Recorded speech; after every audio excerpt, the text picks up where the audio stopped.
Today's shiur begins at the Mishnah that you find at the top of Daf Ayin Aleph. Nodra v'hi arusa, a woman made a vow while she was an arusa.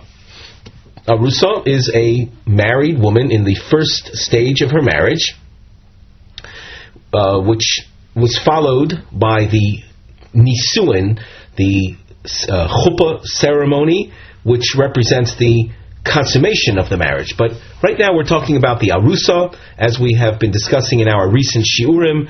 Her vows are absolved through a cooperative effort between her father and her husband.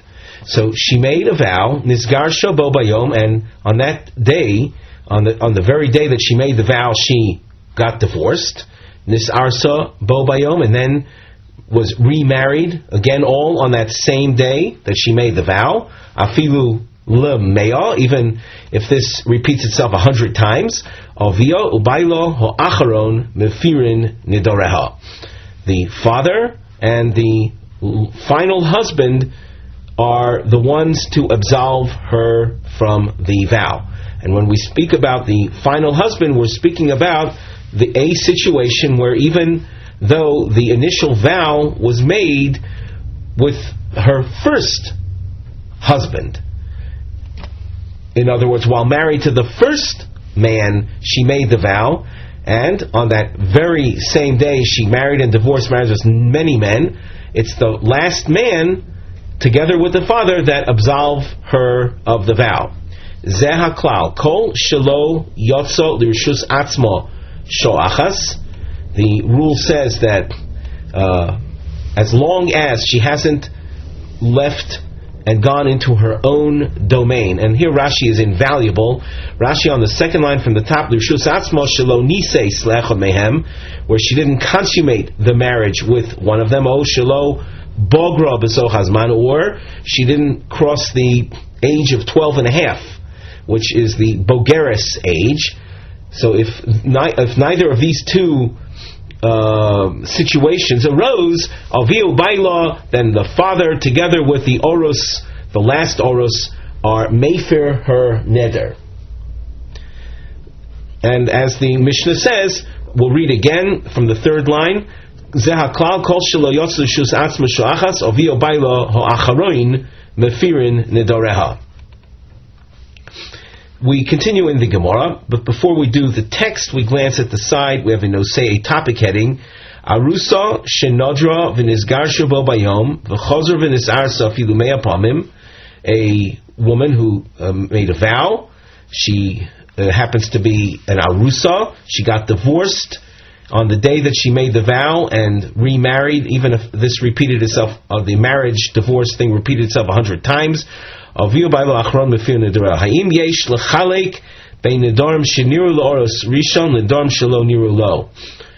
there room for making a distinction between vows that the first oros became aware of them versus those kind of vows that he had not been aware of? An example of that would be, yes, that she was an arusa, but the husband died before he heard her vow. Does that point make a difference? Once again, is there any difference made between a vow that the first husband happened to hear of versus vows that the first husband did not hear of? Now the Gemara. Minolon de oros achron mefer nedarim sheniru laoros rishon. What is the source? From where do we know that the final husband, final oros, can absolve vows, even those that were known, that were literally that appeared to the first of the husbands? In other words, we're dealing with a vow that the first husband could have himself annulled, could have himself together with the father. But after hearing of it, he either divorced her or he died. The Mishnah is telling us, according to the Gemara, that even that kind of vow even a vow that was subject to an earlier husband's control, the final oros is able to absolve that. Omar Cross Shmuel quotes a pasuk which says, Vim hoyosia leish unidoreh oleha. And he darshans that Nedarim shehoyu oleha kvar.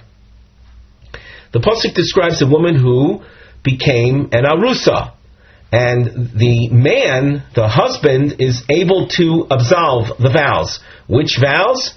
Nedarim oleha. The word oleha indicates vows that were upon her from before. The Gemara asks, Dilma hani mili shelo niru loros rishon. Maybe we are to understand the pasuk as referring only to vows that were not of the awareness of the first husband. In other words, the first husband was not aware of them. However, those vows that the first oros did have jurisdiction over because he heard of them, the final husband cannot annul them. The Gemara answers, Aleha kro yiserahu. The word Aleha is an extra word. The pasuk, if it were referring to your suggestion, it wouldn't have needed to insert that word for the pasuk to make sense.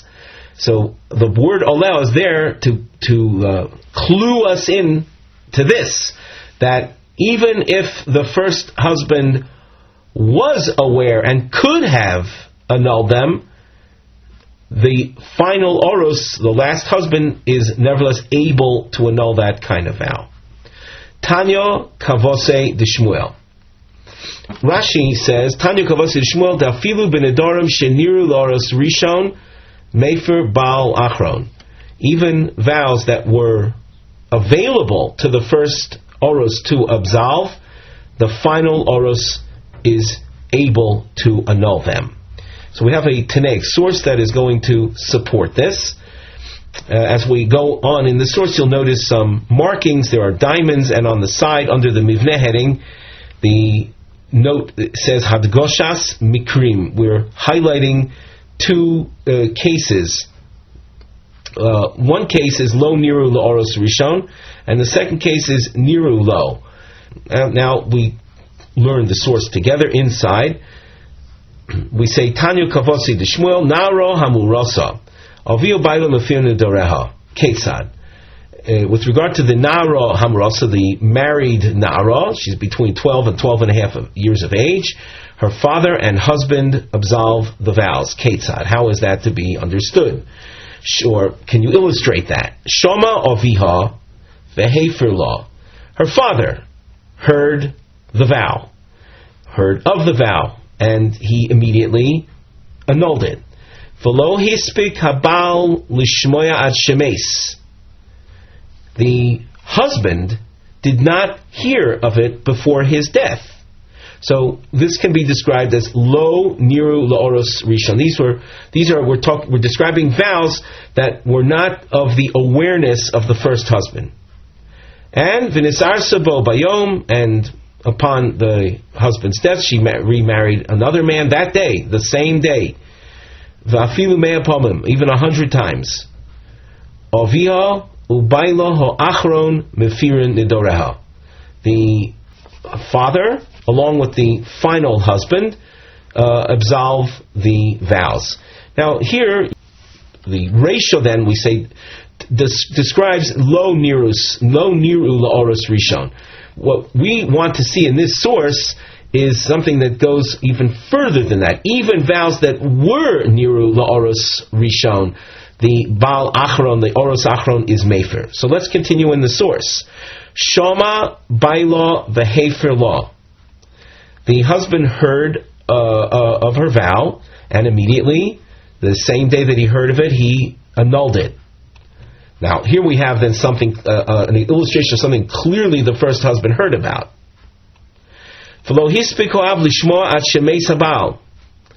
The father did not hear of her vow until the husband died. So that at this point, the father is alone. The source tells us, Choizer Av, Umefer Chelko Shel Baal.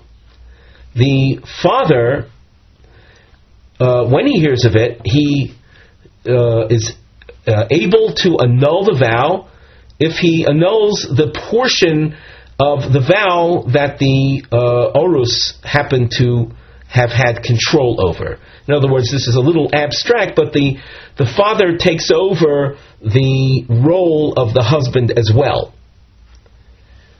Omar Rabbi Yehonasan, Hein Divrei Beis Shammai. This source is in accordance with Beis Shammai. We'll be able to appreciate this more when we look into the Rosh commentary. The Rosh is actually found on Omid Beis, so we'll have to turn there in a moment, though. But before we do so, we want to complete the source. Aval Beis Hillel Omrim Ein Yochol Lahafer, and this is not to be translated. If you translate it, it comes out that the father cannot annul the vow. But when we go through the Rosh commentary, you'll see that that is not the case. So now we turn to the Rosh commentary. You'll find him on Omid Beis, Ayin Aleph Omid Beis, in the wide lines under the Ran. Omar Rabbi Yehonasan, Hein Divrei Beis Shammai, Ubeis Hillel Omrim Eino Yochol Ofer, Lefi Mai Da'asik V'Ozil Sfir Leil Hashas. As far as that which we conclude, the Shas, the Gemara holds, the Seifa Nami B'Shinis Arso Le'acher Kamo Bereisha. The Seifa is also describing a case where she married someone else, like in the Reisha. And the fact that the Tana didn't spell that out, it's because it's relying on the first part of the source, which described the woman remarrying.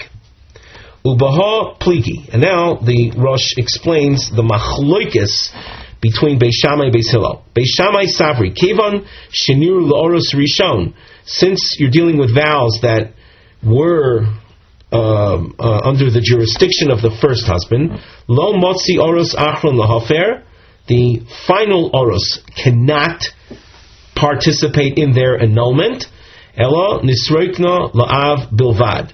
Rather, the power of annulment is transferred to the father alone. Ubeis Hillel savri. And here we have to take particular interest, because we said that the Tanaic source that we read was here to support Shmuel, that even vows that were near l'oros rishon, the oros achron is able to annul with the father. Now, Beis Hillel savri, we continue reading in the Rosh, afilu nedarim sheniru l'oros rishon, avia ubaylo achron mefir nedoreha. Even vows that had been under the jurisdiction of the first husband, but since he died before the father had a chance to annul it, we say that the oros achron, together with the father, are mefir nedora, absolve her of those vows. V'eino av yochol lahafer levadoi. Now, that's the main point as far as appreciating the difference between Beis Hillel and Beis Shammai. The father cannot annul on his own. V'hainu tanya gosi de Shmuel mi milsei de Beis Hillel. Then this is the Tanya Kavose that the Gemara suggested that the Brisa was being brought to support Shmuel, as you can see over here. Vows that were niru l'oros rishon, the oros achron is absolving together with the father. Now, we turn back to the Gemara text. At the end of Amud Aleph, it says, B'mai pligi. What is the underlying point of machlokes between Beis Hillel and Beis Shammai? We continue at the top of Omid Beis. Beis Shammai sabri nedarim nami sheniru l'oros. Even vows that were under the jurisdiction of the first oros nisroikna rishus la'av. The power of their annulment is transferred to the father, and as we saw in the Rosh, what we're being told here is that the oros achron doesn't have any control over them, but the father annuls them on his own. And the Rosh also explains that the next two words, Umegis Gaius, is a separate point. That's the Rosh where we left off says this is a milsa achritihi. Another point of difference between Beis Shammai and Beis Hillel is that according to Beis Shammai,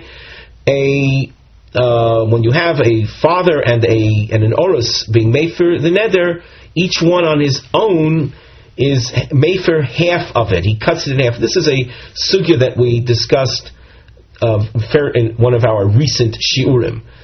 That it's megas guys means he cuts it in half. And if you recall, those who remember the shiur, the Gemara mentioned the nafkamina, the practical application of this is a woman who vowed not to eat 2 olives, and the Baal was mefer his hafara, and she eats the 2 olives. What has she been guilty of? So for 1 olive she's not guilty whatsoever, but for the other olive she's fully guilty, because the half of the vow remains fully intact. We continue in the Gemara. Beis Hillel Savri Avia Ubailo Acharon Mefirin Nidar. Notice we've underlined Bailo Acharon because this is the point that we were emphasizing in this discussion, that the final husband is also participatory in this vow annulment. Velo Megiz Gayas. And as we said, according to the Rosh, this is again a separate point. This corresponds to the Beis Shammai opinion, Megiz Gayas. Beis Hillel holds that when the husband annuls, he is not cutting the vow in half, but rather, Miklish Kolish, he's weakening the total vow from being something intense, carrying with it a penalty of lashes, to something that's a weakened offense, not carrying with it a penalty of lashes. Before we continue in the Gemara, we have a nosei, a topic heading on the side, the nosei, she'ela, a question. The Gemara will raise a question, and it will take the entire Ayin Beis Omid Aleph to deal with this question. So be aware, I know that we're learning in the Daf Yomi context, but we're going to be spilling over onto Daf Ayin Beis Omid Aleph. From Yirtzeh Hashem, the shiur that's dedicated to Daf Ayin Beis will begin from Ayin Beis Omid Beis.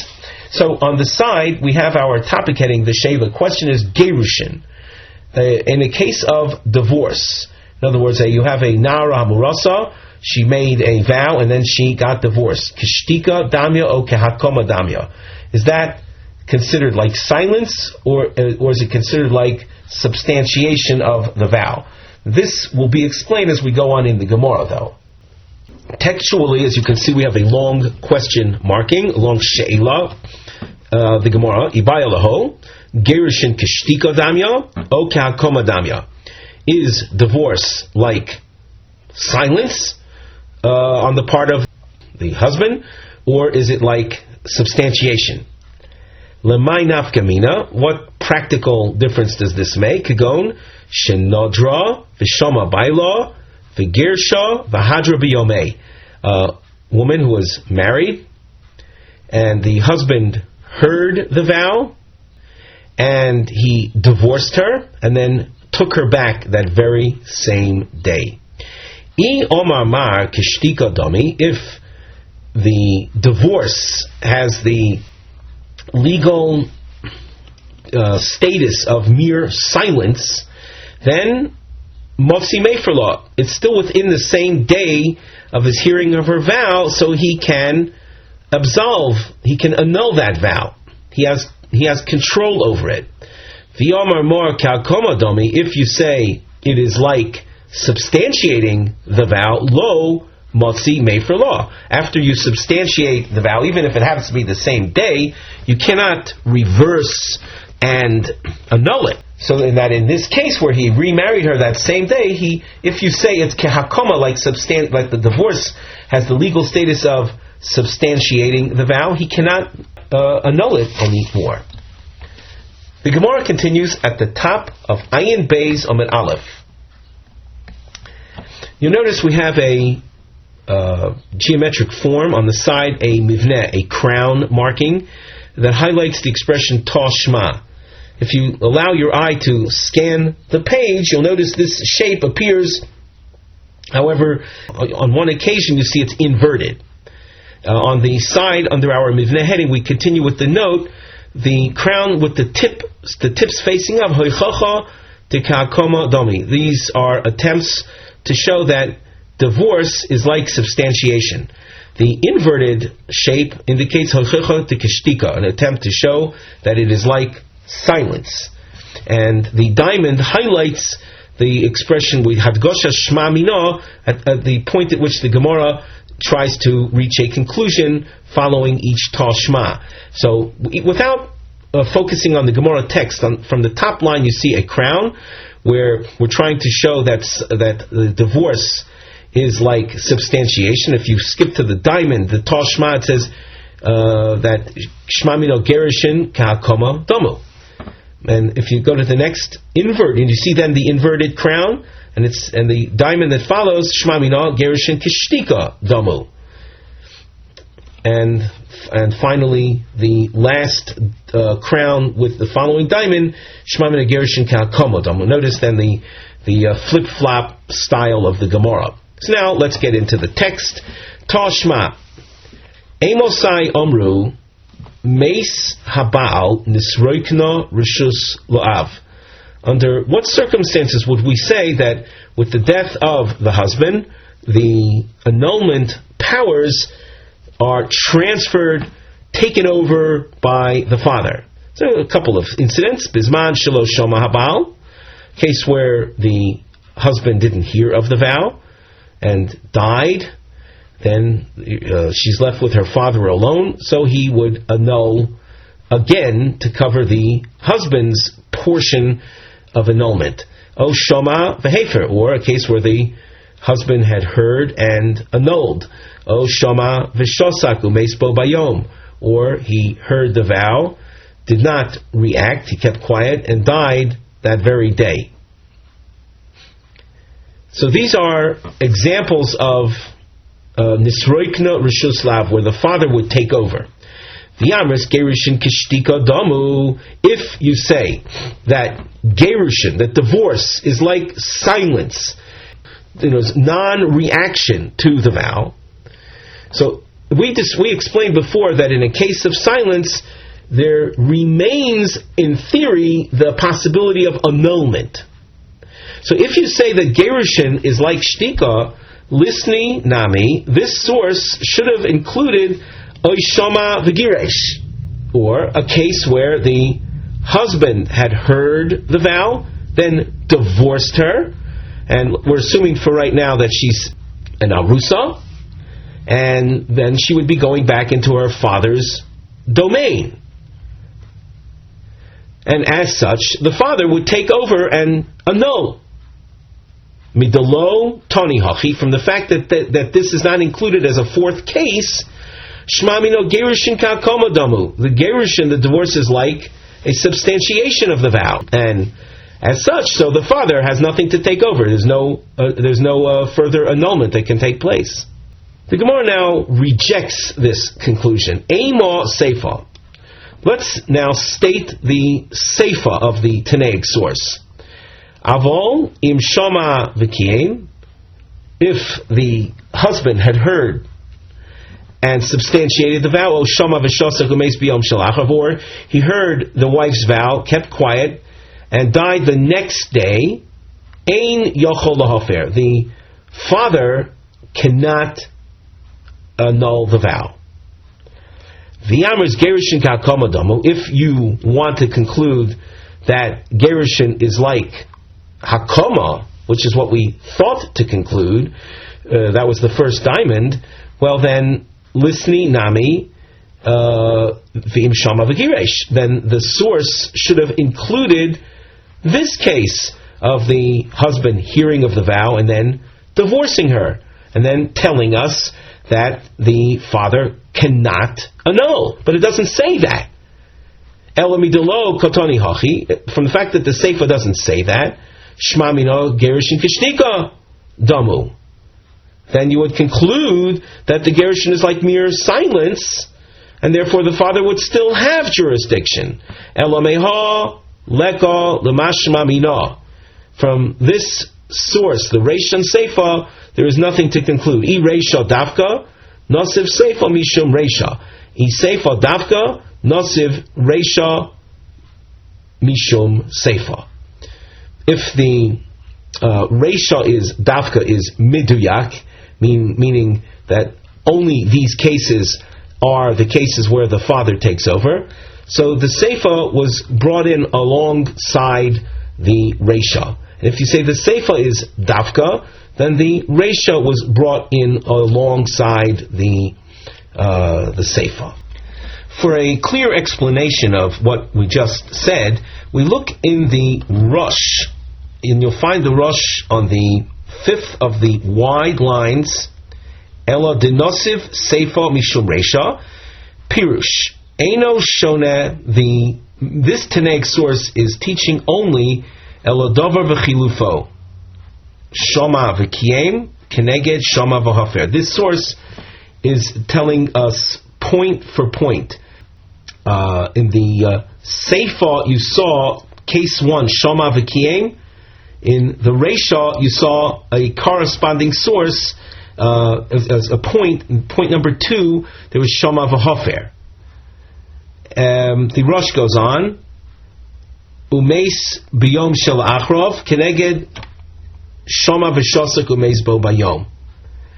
And in the Seifa, you saw the husband hearing and then dying the next day. In the Reisha, you saw the husband hearing and dying on the same day. So you see, the Tanaic source was interested in teaching contrasting points. And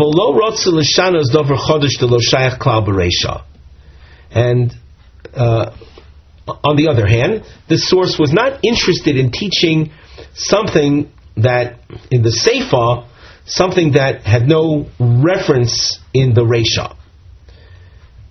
E Seifa Dafka, the Rosh goes on. If you say that the Seifa is Miduyak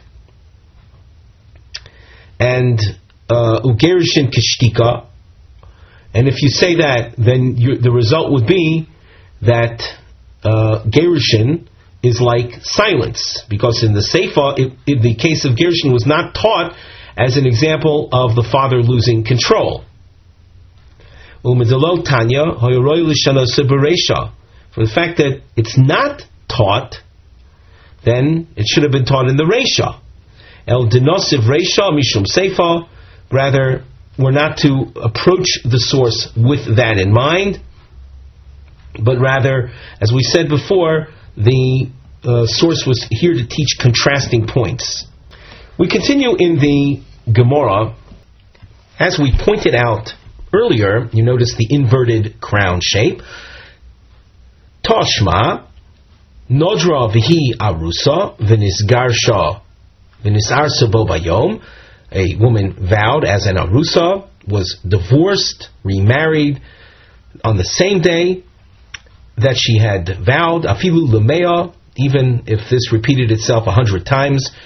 Avia ubayla acharoin mefirin nidorea. The father, along with the final arus, are meifir the neder. Shmamina, we conclude from here, from the fact that the vow is able to be absolved by the last husband. So gerushin kishtika damu, the fact that she had been divorced is simple silence as opposed to substantiation. Diika damu, had gerushin be viewed as substantiation, limotzi mefer oris achron nidre de oikim oris rishon, would the final husband have been able to annul vows that the first husband had substantiated? Of course not. We have a marking scheme using triangles where we're going to we'll try to follow the give and take of the Gemara. On the side you see the Mivneh heading. The triangle facing upwards, Dechia, is a rejection, a refutation of this conclusion. Simun Ma'akev Zem Yuad Lahakel Rosim Hadechia Nishar Ad Sof. We want to evaluate, does this rejection last till the end of this section? And the inverted triangle represents a kushya, a question. So the Gemara says, Hocha b'may askinon. This Tanaic source that we just read, b'shaloi shama orus rishon. It's a case where the first orus had not even heard of the vow. Yes, she vowed. She was an arusa. The husband did not hear of it, and he divorced her. Well, that's not the issue that we were dealing with. We are dealing with the question of the orus. The first orus had heard the vow and then divorced her, as the Gemara indicated very clearly on Ayin Aleph Amud Beis. When the Gemara asked L'may nafkamina, the Gemara pointed out there, V'shoma by law, the husband had heard about it. So this source, in contrast, is talking about a case where the husband had not heard about it. So it doesn't address our issue. The Gemara says, well, if that's really so, that the orus had not heard about it, my iria bo bayom, then why does the source following the inverted crown marking speak about the remarriage on that very same day? What's the significance of emphasizing that very day? Afilu la'achar mea yomim nami. If it's a vow that had not been heard by the husband, so then the clock that limits annulment to 1 day doesn't start running. So therefore, if she remarries even 100 days later, the annulment, the annulment possibility still remains. It was frozen, so to speak, frozen in time. The Gemara responds to that and says, Kishelo shoma orus v'shoma av. The source is describing a case where, in fact, the first orus did not hear of it, and you'll ask, well then why is the same day element so important? Because the father did hear.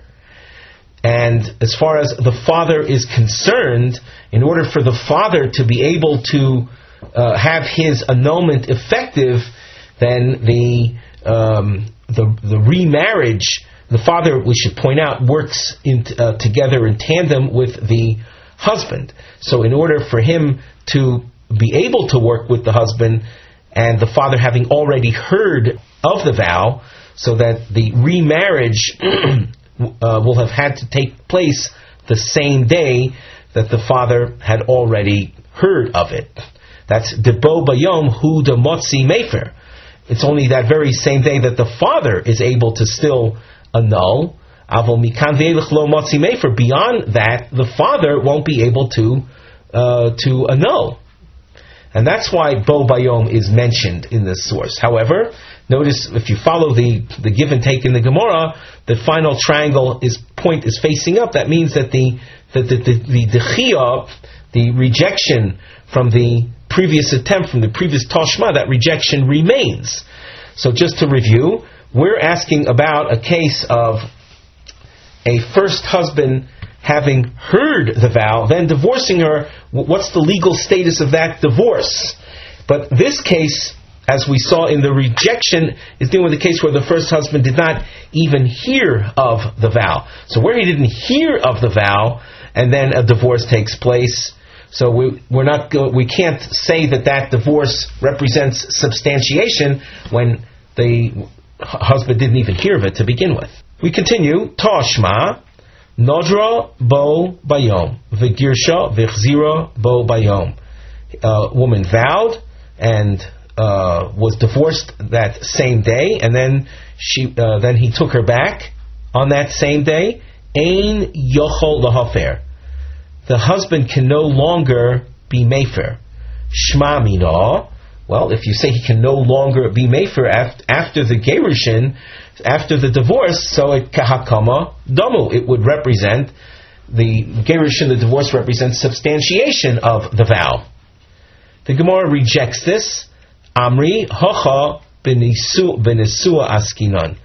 Here we're talking about a woman that was divorced from a state of nisuin, and took her back, he remarried her, and as a result of having vowed in a state of nisuin and then being divorced, so she's considered, as we saw in the Mishnah, entering her own domain, being totally independent.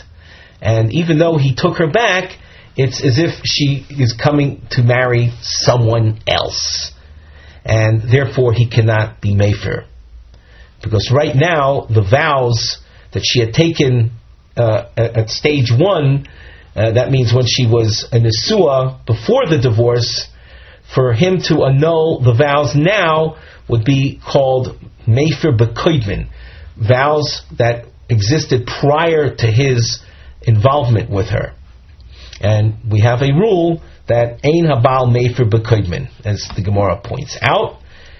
Amri, we'll read that again in the Gemara text. Amri hocha b'nesua askina v'hainu taimadein yochel offer, and this is the reason he cannot be mefer, mishum de'ein habal mefer b'koidmin, because a husband does not have the power to mefer, to annul vows, after a woman had entered her own domain. Not to be confused with the case of an arusa, where you have a father working in tandem with the husband. That is different. That's a case where the orus can be mefer b'kodmin. He can mefer vows that she had taken prior to her involvement with him, but that's because we're dealing with an arusa and he is annulling together with the father. Not so over here. If we look together in Rashi, you can see this is spelled out. The source that we saw with in our last crown marking is a case kagon shenises. She had been a nesua, vinodra, and as a nesua, a woman who had consummated her marriage, she vowed the girsha biyom sheshama, and the husband divorced her the day that he heard the vow, and he remarried her that day. In this case, she, upon being divorced, entered her own domain, independent domain. Even though he remarries her, it's as if she's marrying a total stranger, regarding the rules of vow annulment. The lo motzi mefer, a total stranger can't annul vows that she had taken before she entered his domain. Right now they're like pre-marriage vows. Kidisnan, as we learned in the Mishnah,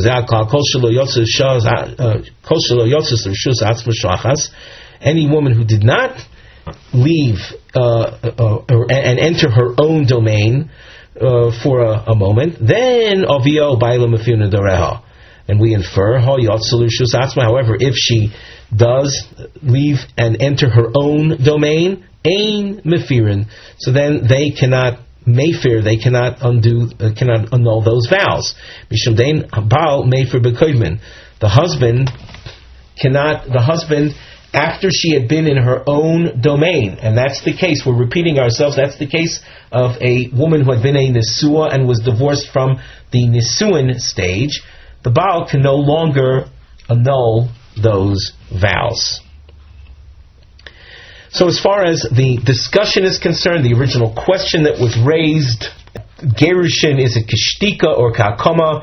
We went through 3 different Tanaic sources in trying to resolve that issue, but you can see every attempt was rebuffed. So the question remains. With that, we conclude our shiur for today.